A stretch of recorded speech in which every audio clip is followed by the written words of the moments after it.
আচ্ছা, তাহলে আমাদের নেক্সট কোশ্চেন প্র্যাকটিস প্রবলেম 2.3-তে কি বলতেছে?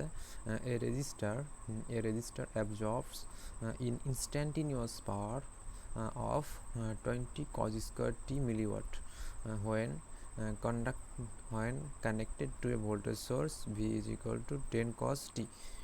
Find I and R. আমাদের কি দেওয়া আছে? আমাদের এখানে দেওয়া আছে পাওয়ার P অ্যান্ড ভোল্টেজ V চাইছে হলো আই এবং আর।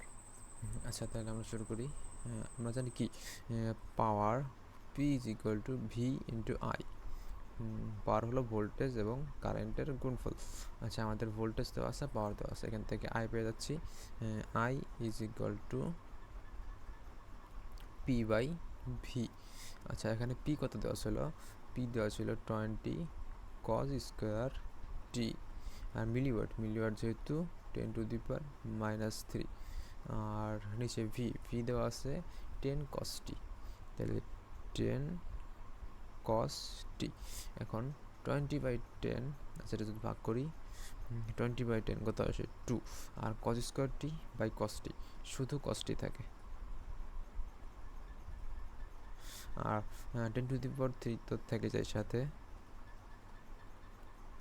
এত আমাদের কি আসতেছে অ্যাম্পিয়ার। আর 10⁻³ যেহেতু রয়েছে এটাকে আমরা কি লিখতে পারি 2 cos t মিলি অ্যাম্পিয়ার। আচ্ছা, অর্ধেক হয়ে গেল। দেন আমাদের কি বলছিল এখানে আর বের করতে।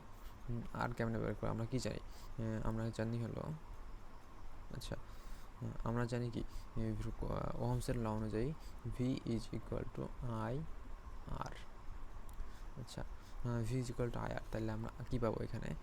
ভি জানি, ভি তো দেওয়া ছিল 10 cos VT, 10 cos TV volt, আর আই পাইছি 2 cos মিলি অ্যাম্পিয়ার। তাহলে আমরা আর কি পাবো? R is equal to V by I. আচ্ছা, ভি কত ছিল? ভি ছিল হলো 10 cos টি, আর আই হলো 2 cos টি ইন্টু 10⁻³ যেহেতু মিলি অ্যাম্পিয়ার, তাহলে 10/2 আসে কত? 5। আর কস্টি কাটাকাটি চলে যাচ্ছে, 10⁻³ এটা কিন্তু উপরে চলে যায়, তাহলে 10⁻+3। এটা তাহলে আমার রেজিস্ট্যান্সের একক ওহম, তাহলে কত আসতেছে? 5 কিলো ওহম।